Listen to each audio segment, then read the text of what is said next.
大家好，我係靚隻，嚟得港粵天地食飯，追求嘅梗係極致嘅食材同埋烹飪創意，所以我今日嚟試一間我期待咗好耐藥全新系列嘅品牌，專注於精細化潮汕菜嘅潮藥。潮汕人靠海食海，餐廳佈局都以白色嘅浪花為靈感而設計，黑白灰嘅色調簡約而沉穩。對我嘅烹調，潮汕菜可謂獨樹一幟。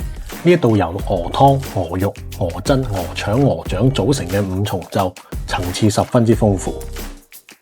魚飯都係潮汕菜嘅代表作，脆卜卜嘅三文魚皮下係新鮮爽口嘅銀鱈魚，第一啖直接食夠鮮，第二啖點啲墨魚豆瓣醬夠香，第三啖再點啲香菜醬夠爽。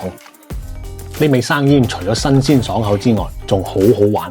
一層層咁樣食落去，你會發現有粒珍珠，你哋估下係咩做嘅？將一隻乳鴿嘅精華濃縮喺一隻鴿髀上面，好過癮啊！呢嚿豬腰係我目前食過最嫩滑嘅，鮮嫩黃魚冚住嘅係欖角炒飯，夠晒香口啊！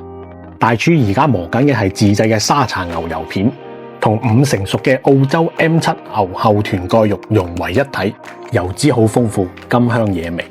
珍珠瓜就係苦瓜，同白肉一齊炆，好腍好香，入口即化。開始以為係食即食麵，原來係一碗蟹肉比麵要多嘅蟹黃麵，蟹湯好濃郁，食嘅時候記得捧起身食，一滴湯都唔好浪費。呢幾粒荔枝原來係爽脆嘅鰻魚膠，夠晒驚喜。飯後果係清新當造嘅丹東草莓，清新爽甜。